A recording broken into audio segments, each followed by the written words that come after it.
ನಮಸ್ತೆ, ಎಲ್ರಿಗೂ ನಮಸ್ತೆ. ನನ್ನ ಹೆಸರು ಪ್ರವೀಣ್ ಅಂತ, ಡಿ ಫುಡ್ ಬೀದರ್. ಈ ತಮ್ಮ ಮೂಲಕ ಸಾರ್ವಜನಿಕರಿಗೆ ಮತ್ತು ನಮ್ಮ ನ್ಯಾಯಬೆಲೆ ಅಂಗಡಿಯವರಿಗೆ ತಿಳಿಸೋದೇನೆಂದರೆ, ಈಗ ಪಡಿತರ ಚೀಟಿದಾರರಿಗೆ ಪಡಿತರವನ್ನು ಪಡೆಯೋದಕ್ಕೆ ಯಾವುದೇ ರೀತಿ ಹಣವನ್ನು ಕೊಡಬೇಕಾಗಿಲ್ಲ. ಬಯೋಮೆಟ್ರಿಕ್ಗಾಗಿ ಯಾರೂ ದುಡ್ಡನ್ನು ತೆಗೆದುಕೊಳ್ಳುವಂತಿಲ್ಲ. ತೆಗೆದುಕೊಳ್ತಾ ಇದ್ದರೆ ಅಂಥವ್ರ ಮೇಲೆ ನಾವು ಕ್ರಮಗಳನ್ನ ಕೈಗೊಳ್ತೀವಿ. ಆಮೇಲೆ ಪಡಿತರ ಚೀಟಿದಾರ ಬಯೋಮೆಟ್ರಿಕ್ ಪಡೆದ ತಕ್ಷಣವೇ ಅವ್ರಿಗೆ ಪಡಿತರವನ್ನು ವಿತರಣೆ ಮಾಡಬೇಕು. ಅವ್ರಿಗೆ ಚೀಟಿ ಕೊಡೋದು ಮತ್ತಿರುತ್ತಾರೆ ಅವ್ರಿಗೆ ಅಲ್ದಾಡಿಸೋದು ಆ ಕೆಲಸ ಕಾರ್ಯಗಳನ್ನ ಮಾಡುವಂಗಿಲ್ಲ. ಬಯೋಮೆಟ್ರಿಕ್ ತಗೊಂಡ ತಕ್ಷಣವೇ ಅವ್ರಿಗೆ ಪಡಿತರವನ್ನು ವಿತರಣೆ ಮಾಡಬೇಕು. ಆಮೇಲೆ ನ್ಯಾಯಬೆಲೆ ಅಂಗಡಿ ಹೊರಗಡೆ ಒಬ್ಬ ಪಡಿತರ ಚೀಟಿದಾರಿಗೆ ಎಷ್ಟು ಪಡಿತರ ವಿತರಣೆ ಆಗುತ್ತೆ, ಅದರ ಪ್ರಮಾಣ ಮತ್ತು ದರ ಉಚಿತವಾಗಿರುತ್ತೆ, ಅದನ್ನೆಲ್ಲವನ್ನು ಡಿಸ್ಪ್ಲೇ ಮಾಡಬೇಕು. ಮತ್ತು ನ್ಯಾಯಬೆಲೆ ಅಂಗಡಿಯವರು ತಮ್ಮ ಫೋನ್ ನಂಬರ್ಗಳನ್ನು ಮತ್ತು ಆಹಾರ ನಿರೀಕ್ಷಕರ ಫೋನ್ ನಂಬರನ್ನು ನ್ಯಾಯಬೆಲೆ ಅಂಗಡಿ ಹೊರಗಡೆ ಲಗತ್ತಿಸಿರಬೇಕು. ಸಾರ್ವಜನಿಕರು ಕರೆಗಳನ್ನು ಮಾಡಿದಾಗ ಅದಕ್ಕೆ ಸ್ಪಂದಿಸಬೇಕು. ಆಮೇಲೆ ಮತ್ತು ಈ ಮೂಲಕ ಪಡಿತರ ಚೀಟಿದಾರಿಗೂ ಒಂದು ವಿಷಯ ತಿಳಿಸೋಕ್ಕೆ ಇಷ್ಟಪಡ್ತೀನಿ.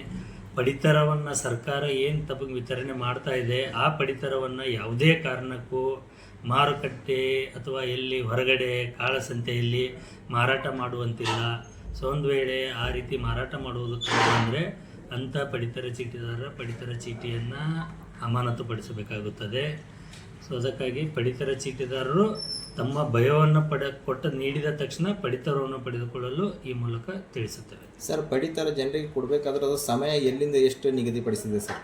ಪಡಿತರ ಸಮಯ ಅಂದರೆ ಈಗ ಬೆಳಿಗ್ಗೆ 7 ಗಂಟೆಯಿಂದ ಮಧ್ಯಾಹ್ನ 12 ಗಂಟೆವರೆಗೂ, ಸಾಯಂಕಾಲ 4ರಿಂದ 8 ಗಂಟೆವರೆಗೂ, ಪ್ರತಿನಿತ್ಯ ಮಂಗಳವಾರ ರಜಾದಿನ ಇರುತ್ತೆ ಮತ್ತು ಸರ್ಕಾರಿ ರಜಾದಿನಗಳನ್ನು ಹೊರತುಪಡಿಸಿ ಅವರು ಪಡಿತರವನ್ನು ವಿತರಣೆ ಮಾಡಬೇಕು. ಅಂದರೆ ತಾವು ಹೇಳುವಾಗೆ ಸರ್, ಯಾವತ್ತು ನಾವು ಕೊಡ್ತೀವೋ ಅವತ್ತಿನ ದಿವಸ ಅಂದೇ ದಿವಸ ನಾವು ಪಡಿತರ ಪಡೆದುಕೊಳ್ಬೇಕು. ಕೊಟ್ಟ ತಕ್ಷಣ ಪಡ್ಕೊಳ್ಬೇಕು. ಅವತ್ತು ಆದ್ರೂ ಮತ್ತೆ ಬೆಳಗ್ಗೆ ಕೊಟ್ಟು ಮಧ್ಯಾಹ್ನ ತಗೊಳ್ಳೋದು ಬೇಡ. ಇವತ್ತು ಬಯೋಮೆಟ್ರಿಕ್, ಈ ಕಡೆ ಬಯೋಮೆಟ್ರಿಕ್ ತೊಗೊಂಡಿದ್ದಾರೆ ಅಂದರೆ ಈ ಕಡೆ ಪಡಿತರವನ್ನು ತಗೊಳ್ಬೇಕು. ಸರ್, ಅದು ಒಂದು ಮಂತಲ್ಲಿ ಇದು ಒಂದು ತಿಂಗಳಲ್ಲಿ ಎಷ್ಟು ದಿವ್ಸ ಕೊಡ್ಬೇಕು ಸರ್ ರೇಷನ್? ಈಗ ಏನಾಗ್ತಾ ಇದೆ ಅಂದರೆ 10 kg ಆದಾಗಿಂದ ಸ್ವಲ್ಪ ರೇಷನ್ ಬರೋದು ಲೇಟ್ ಆಗ್ತಾ ಇದೆ. ಅಲ್ಲಿ ಎಲ್ಲ ಕಾರ್ಡ್ದಾರಿಗೂ ಆಗೋವರೆಗೂ ಅವರು ರೇಷನ್ ಕೊಡಬೇಕು. ಎಲ್ಲ ಕಾರ್ಡ್ದಾರಿಗೂ ಅವರಲ್ಲಿ ಏನು ರೇಷನ್ ಇದೆಯೋ ಅದು ಖಾಲಿ ಆಗೋವರೆಗೂ ಕೊಡಬೇಕು. ಹಾಗೆ ಇದರ ಪ್ರಕಾರ 30 ದಿನವೇ ತೆಗೆದಿರಬೇಕು ನ್ಯಾಯಬೆಲೆ ಅಂಗಡಿಯನ್ನು. ಬಟ್ ಇತ್ತೀಚೆಗೆ ರೇಷನ್ ಸ್ವಲ್ಪ 10 kg ಇರೋದ್ರಿಂದ ಬರೋದರಲ್ಲಿ ಸ್ವಲ್ಪ ಡಿಲೇ ಆಗ್ತಾ ಇದೆ. 15-20 ನಂತರನೂ ಎಲ್ಲ ತೆಗೆದು ಎಲ್ಲ ಕಾರ್ಡ್ದಾರಿಗೆ, ಯಾವುದೂ ಕಾರ್ಡ್ದಾರಿಗೆ ನಿರಾಕರಣೆ ಮಾಡದೆ ಪಡಿತರ ವಿತರಣೆ ಮಾಡಬೇಕು. ಪಡಿತರಿಗೆ ಯಾವುದೇ ಒಂದು ಸಮಸ್ಯೆ ಇದ್ದರೆ ಸರ್, ಸಂಬಂಧಪಟ್ಟ ಡೀಲರ್ಗೆ ಕರೆ ಮಾಡಿದ್ರೆ ಅವರು ಕರೆನೇ ರಿಸೀವ್ ಮಾಡಲ್ಲ ಸರ್. ಇದರಿಂದ ಪಡಿತರ ಪಡೆಯೋರಿಗೆ ಸಾಕಷ್ಟು ಸಮಸ್ಯೆ ಆಗ್ತದೆ ಸರ್. ಇಲ್ಲ, ಈಗ ನಾವು ಎಲ್ಲ ಪಡಿತರ ಇದು ನ್ಯಾಯಬೆಲೆ ಅಂಗಡಿಯವರ ಇನ್ನೊಂದು ಸಭೆಯನ್ನು ಮಾಡಿ ಎಲ್ಲ ತಾಲೂಕುವಾರು ನ್ಯಾಯಬೆಲೆ ಅಂಗಡಿಯವರಿಗೆ ಕಟ್ಟುನಿಟ್ಟು ಈ ಸೂಚನೆಗಳನ್ನ ನೀಡ್ತೀವಿ ಸರ್. ಈಗ ಕೆಲವು ಡೀಲರ್ಸ್ ಸಾಮಾನ್ಯವಾಗಿ ಹೇಳ್ತಕ್ಕಂಥ ಅವರು ವಿಚಾರ, ನಮ್ಗೆ ಮ್ಯಾಲಿಂದ ಕೊಡ್ತಕ್ಕಂಥ ಸಂದರ್ಭದಲ್ಲಿ ಇನ್ಸ್ಪೆಕ್ಟರ್ ಅವ್ರಿಗೆ ಇಂತಿಷ್ಟು, ಡಿ ಅವ್ರಿಗೆ ಇಂತಿಷ್ಟು ಅಂಥೇಳಿ ಇದು ಮಾಡಿ ನಮ್ಗೆ ಕಡಿಮೆ ಕೊಡ್ತಾ ಇದ್ದಾರೆ ರೇಷನ್. ಹಾಗಾಗಿ ನಾವು ಸಾರ್ವಜನಿಕರಿಗೆ ಕಡಿಮೆ ಹೆಚ್ಚುತ್ತಾ ಇದ್ದೀವಿ ಅಂತೇಳಿ ಅವ್ರದ್ದೊಂದು ದೂರಿದೆ ಸರ್ ಡೀಲರ್ಸ್. ಆ ರೀತಿಗಳು ಅದು ಹೇಳ್ತಾ ಇದ್ರೆ ನಮಗೆ ಬಂದು ಕಂಪ್ಲೇಂಟ್ ಕೊಡಬೇಕು, ಅಥವಾ ನಮ್ಮಿಂದ ಮೇಲಾಧಿಕಾರಿಗಳಿಗಾದರೂ ಕಂಪ್ಲೇಂಟ್ ಕೊಡಬೇಕು. ಈಗ ಕಡಿಮೆ ಬರ್ತಾ ಇದೆ ಅಂತಂದರೆ ಅದನ್ನು ಹೇಳಬೇಕು. ಅದನ್ನು ಹೇಳಿದ ಮೇಲೆ ಆ ಒಂದು ರೀಸನ್ ಹೇಳಿ ಇವ್ರು ಸಾರ್ವಜನಿಕರಿಗೆ ಕಡಿಮೆ ಕೊಡ್ತಾರಲ್ಲ, ಅವ್ರಿಗೆ ಕಡಿಮೆ ಬಂದಿದ್ರೆ ನಮಗಾದ್ರೂ ಹೇಳ್ಬೇಕು. ಈಗ ಗೋದಾಮಿಂದ ಅವ್ರಿಗೆ ಏನಾದರೂ ಕಡಿಮೆ ಬಂದಿದ್ರೆ ನಮಗೆ ಕಂಪ್ಲೇಂಟ್ ಕೊಡಲಿ, ನಾವು ಅದನ್ನು ಕರೆಕ್ಟಾಗಿ ಕೊಡಿಸೋ ವ್ಯವಸ್ಥೆಯನ್ನು ಮಾಡಿಸ್ತೀವಿ. ಯಾವುದೇ ರೀತಿ ಕಡಿಮೆ ಬಂದರೆ ಇಲ್ಲಿವರೆಗೂ ಯಾವುದೇ ನ್ಯಾಯಬೆಲೆ ಅಂಗಡಿಯವರಿಂದ ಬಂದು ಯಾರೂ ಇನ್ಫಾರ್ಮೇಷನ್ ಕೊಟ್ಟಿಲ್ಲ. ಈಗ ನಿನ್ನೆ ನೋಡಿದಿರಿ ಸರ್, ಬೀದರ್ ತಾಲೂಕಿನ ಕಪ್ಲಾಪುರ್ ವಿಷಯ, ಅಮ್ದಲ್ಪಾಡ್ ಗ್ರಾಮದಲ್ಲಿ ಡೀಲರೇ ಹೇಳ್ತಾ ಇದ್ದ, ನಮ್ಗೆ ಮ್ಯಾಲಿಂದ ಶಾರ್ಟೇಜ್ ಬರ್ತದೆ ರೀ, ನಾವೇನು ಮಾಡಿರಿ 1-2 ಕಿಲೋ ಕಡಿಮೆ ಕೊಡಬೇಕಾಗ್ತದ ಅಂತೇಳಿ. ಈಗ ಅದು ಯಾವ ಥರ ಶಾರ್ಟೇಜು ಏನು ಸರ್ ಅದು? ಇಲ್ಲ, ಅವ್ರು ಯಾವ ರೀತಿ ಶಾರ್ಟೇಜ್ ಹೇಳ್ತಾ ಇದ್ದಾರೆ ಗೊತ್ತಿಲ್ಲ. ಈಗ ಅದಕ್ಕೆ ನಮ್ಮ ಫುಡ್ ಇನ್ಸ್ಪೆಕ್ಟರ್ಗಳನ್ನ ಕಳಿಸಿದ್ದೀವಿ.